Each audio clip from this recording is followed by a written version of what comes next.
নমস্কার সকলকে English learning চ্যানেলে স্বাগত। আজকে আমরা আলোচনা করব পার্টস অফ সেন্টেন্স, সেন্টেন্সের অংশ নিয়ে।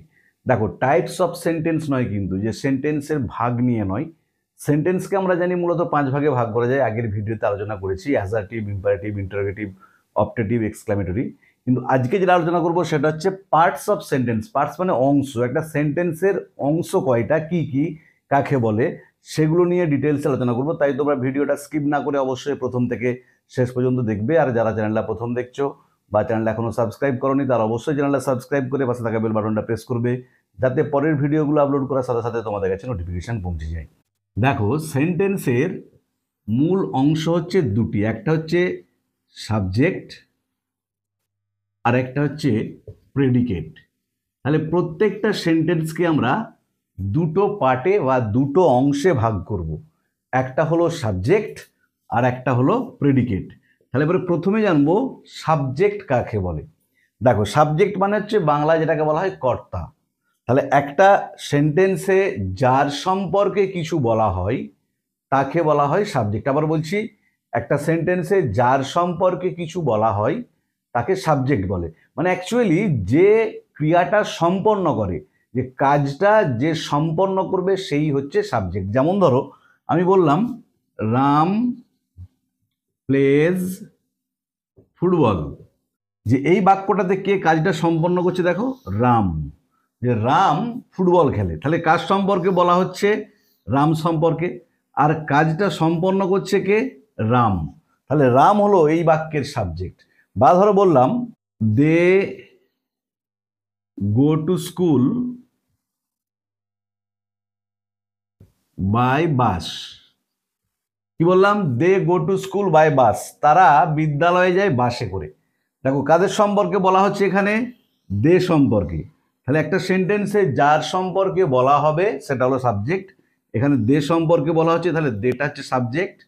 বা কে বাক্যটাতে ক্রিয়াটা সম্পন্ন করছে, যে দেটা এই গো ক্রিয়াটাকে সম্পন্ন করছে। ঠিক একইভাবে এই প্লেজ কাজটা কে করছে, রাম, তাই রামটা হলো সাবজেক্ট।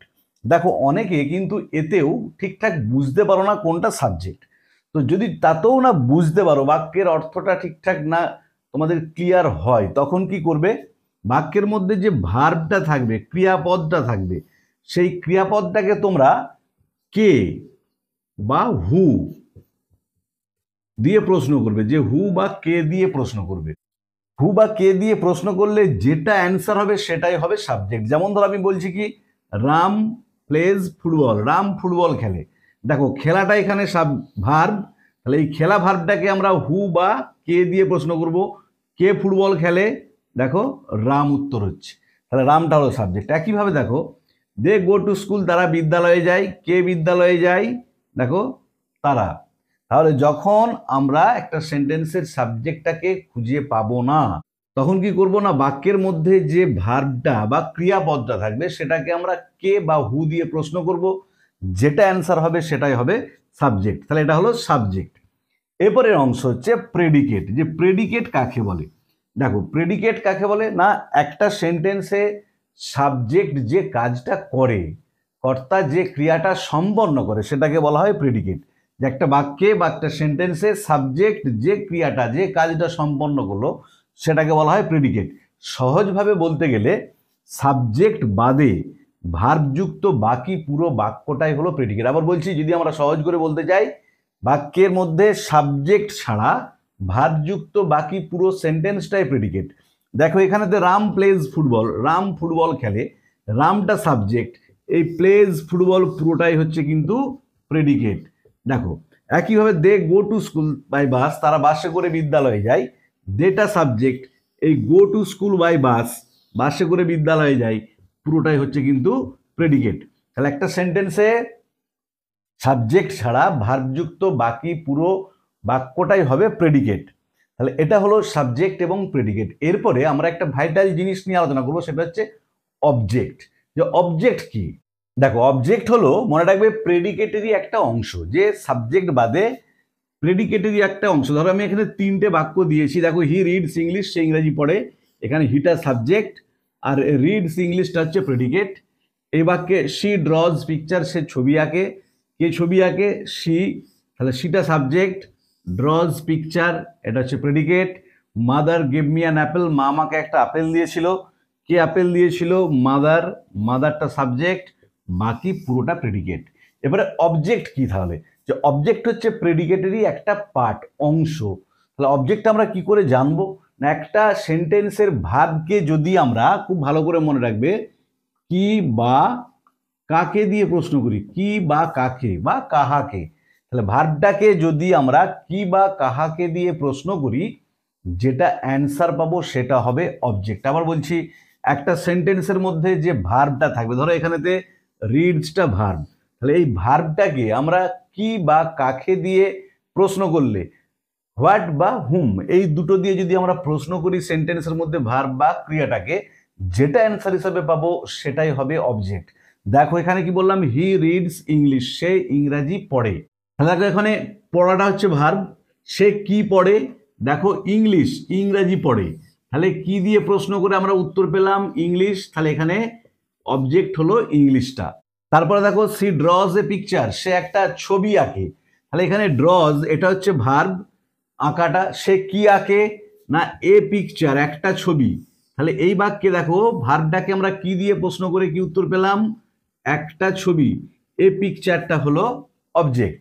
3 নম্বর বাক্যটা খুব ভালো করে খেয়াল করবে, mother gave me an Apple, মা আমাকে একটা আপেল দিয়েছিল।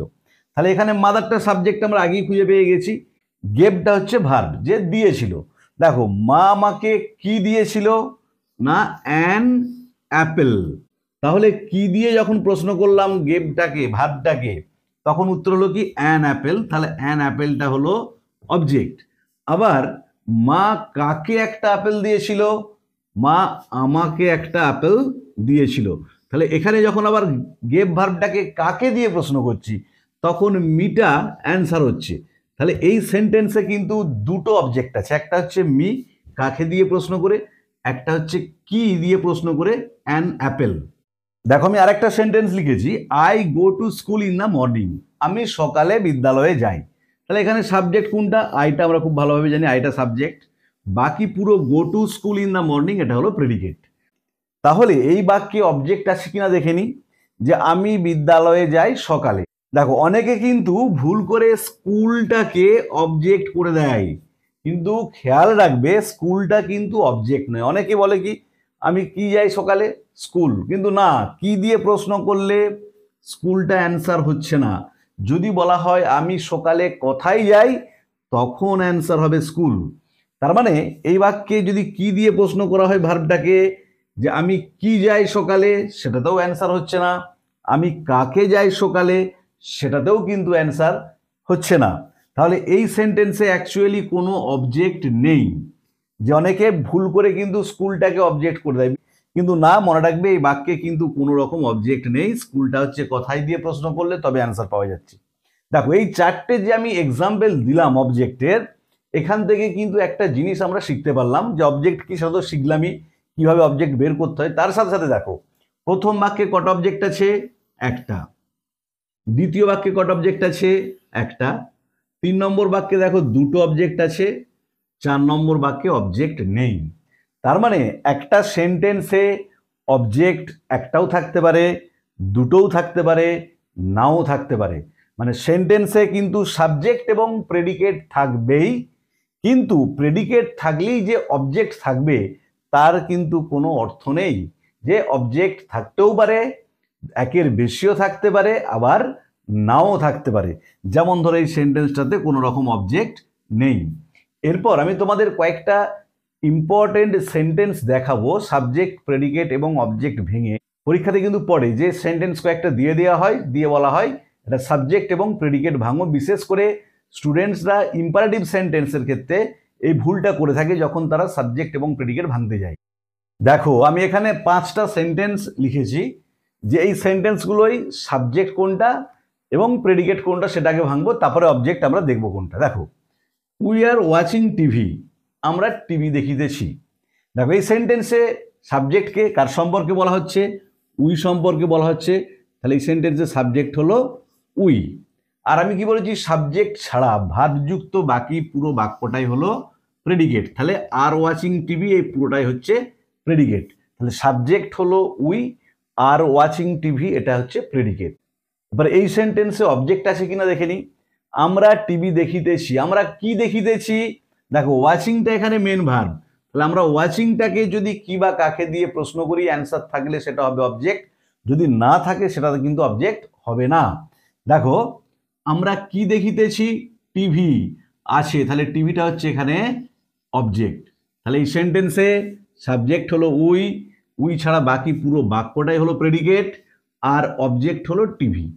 এরপর দেখো সেকেন্ড সেন্টেন্সটা খুব ভালো করে খেয়াল করবে, শাট দ্য ডোর, দরজাটা বন্ধ করো। দেখো এই বাক্যে সাবজেক্ট কে? দেখো সাবজেক্ট এই বাক্যে কিন্তু দেওয়া নেই, মানে দরজাটা বন্ধ করো মানে কি তুমি দরজাটা বন্ধ করো।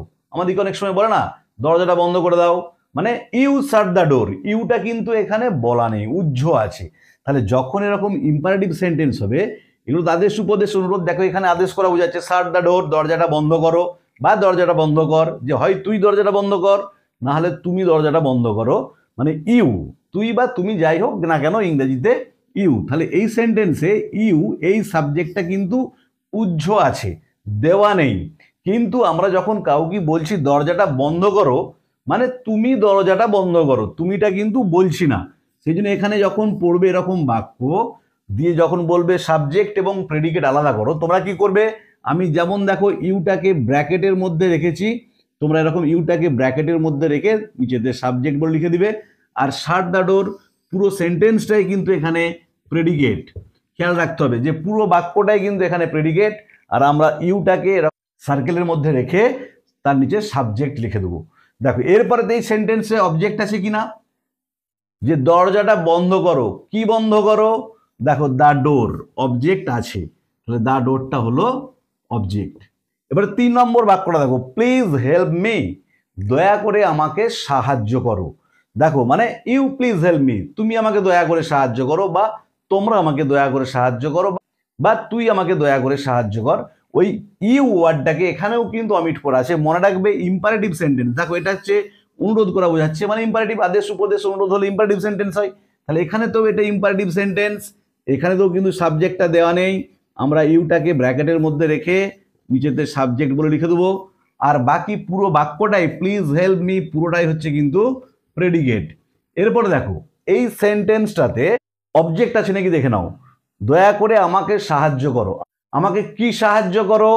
দেখো উত্তর হচ্ছে না, কাকে সাহায্য করো দয়া করে? আমাকে। তাহলে এখানে যখন আমরা কাকে দিয়ে প্রশ্ন করছি তখন কিন্তু অ্যান্সারটা পাচ্ছি আমাকে বলে, কি দিয়ে যখন প্রশ্ন করলাম তখন পেলাম না ঠিকই, কাকে দিয়ে প্রশ্ন করতে অ্যান্সারটা পেলাম, তাই এখানে মিটা হচ্ছে অবজেক্ট। এরপরে পরের বাক্যটা দেখো, she has finished the work, সে কাজটা সম্পূর্ণ করেছে, শেষ করেছে। এখানে সাবজেক্টকে বোঝাই যাচ্ছে সি, যে সে। যদি বুঝতে আমরা না পারি কি করব, ভার্বটাকে কে দিয়ে প্রশ্ন করব, সে কাজটা শেষ করেছে, মানে কে কাজটা শেষ করেছে না সি। তাহলে এই বাক্যে সিটা হলো সাবজেক্ট, আর হ্যাজ ফিনিশড দ্য ওয়ার্ক পুরোটাই হলো কিন্তু প্রেডিকেট। এরপরে দেখো আমরা কি করব, অবজেক্ট আছে নাকি দেখে নিই। ফিনিশটা হচ্ছে ভার্ব, মেন ভার্ব। তাহলে এই ফিনিশড ভার্বটাকে আমরা কি বা কাকে দিয়ে প্রশ্ন করে দেখে নিই, সে কি সম্পন্ন করেছে বা কি শেষ করেছে? দেখো দ্য ওয়ার্ক, সে কাজটা শেষ করেছে, তাহলে এখানে দ্য ওয়ার্কটা হচ্ছে অবজেক্ট। আর কাকে দিয়ে প্রশ্ন করে দেখে নিই, সে কাকে শেষ করেছে, উত্তর কিছু হচ্ছে না, তাহলে কি দিয়ে প্রশ্ন করে? দ্য ওয়ার্কটা অ্যান্সার হয়েছে, তাই দ্য ওয়ার্কটা অবজেক্ট। এবারে লাস্ট এক্সাম্পলটা খুব ভালো করে খেয়াল করবে, do not run in the sun, রোদে দৌড়িও না। দেখো এটাও কিন্তু হয় উপদেশ দেওয়া বোঝাচ্ছে, রোদে দৌড়াবে না, বা আদেশ করা বোঝাচ্ছে, রোদে দৌড়াবে না বারণ করা হচ্ছে। তাহলে এটাও কিন্তু imperative sentence, do not run in the sun, রোদে দৌড়াবে না, মানে you do not run in the sun, তুমি রোদে দৌড়াবে না, বা you do not run in the sun, তুই রোদে দৌড়াস না। তাহলে ইউটা কিন্তু এখানেও দেওয়া নেই, তাহলে আমরা ইউটাকে ব্র্যাকেটের মধ্যে রেখে নিচেতে সাবজেক্ট বলে লিখবো, আর do not run in the sun পুরোটাই হচ্ছে কিন্তু প্রেডিকেট। তাহলে সাবজেক্ট প্রেডিকেট খুঁজে পেলাম। এরপরে দেখো এখানে ভার্ব কোনটা, মেন ভার্ব হচ্ছে রান, আর দুটা তো সাহায্যকারী ভার্ব এসছে নেগেটিভ করার জন্য, তাহলে রানটা হচ্ছে মেন ভার্ব। আমরা এবারে অবজেক্ট আছে কিনা দেখে নিই।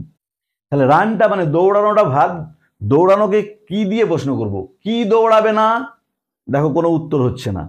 কাকে দৌড়াবে না, সেটাতেও দেখো কোনো উত্তর হচ্ছে না। তার মানে এই সেন্টেন্সে কোনো অবজেক্ট নেই। অনেকে কিন্তু ভুল করে, আবার বলে দিচ্ছি, দা সানটাকে অবজেক্ট হিসাবে দেখিয়ে দেয়, কিন্তু মনে রাখবে এই বাক্যটাতে কোনো অবজেক্ট নেই। যে do not run in the sun, রোদে দৌড়িও না, কি দৌড়িও না, কাকে দৌড়িও না, কোনোটাতেই কিন্তু অ্যান্সার পাওয়া যাচ্ছে না। তাই দা সান থাকলেও সেটা কিন্তু এখানে অবজেক্ট নয়। তাহলে আজকের ভিডিওতে আমরা আলোচনা করলাম পার্ট অফ সেন্টেন্স, সেন্টেন্সের অংশ নিয়ে, যে একটা সেন্টেন্সের কয়টি ভাগ। মূলত সেন্টেন্সের দুটো ভাগ, সাবজেক্ট এবং প্রেডিকেট। সাবজেক্ট কাকে বলে, প্রেডিকেট কাকে বলে, এবং প্রেডিকেটেরই একটা পার্ট অবজেক্ট কি, অবজেক্ট কিভাবে খুঁজে বার করব, বা যেসব সেন্টেন্সে সাবজেক্টগুলো উজ্জ্ব থাকে সেই সেন্টেন্সে আমরা সাবজেক্টগুলো কিভাবে খুঁজবো তা নিয়ে ডিটেলসে আলোচনা করলাম। ভিডিওটা ভালো লাগলে তোমরা অবশ্যই বন্ধুদের মধ্যে শেয়ার করবে এবং লাইক ও কমেন্ট করে জানাবে। আর যারা চ্যানেলটা প্রথম দেখছো বা এখনো সাবস্ক্রাইব করোনি তারা অবশ্যই সাবস্ক্রাইব করে পাশে থাকা বেল বাটনটা প্রেস করবে, যাতে পরের ভিডিওগুলো আপলোড করার সাথে সাথে তোমাদের কাছে নোটিফিকেশন পৌঁছে যায়। আমি অলরেডি এই চ্যানেলে 4-5টা ভিডিও আপলোড করেছি। আমি বলেছি এখানেতে একদম গ্রামারের পুরো বেসিক লেভেল থেকে অ্যাডভান্স লেভেল পর্যন্ত, এবং কিভাবে তোমরা খুব fluently you can speak English, তোমরা ইংরেজি বলতে পারবেন, রাইট ইংলিশ ইজিলি, এবং কিভাবে সহজে ইংরেজি লিখতে পারবে তা নিয়ে পরপর আমি ভিডিও আপলোড করে যাব। Please follow my channel. Thank you, see you again.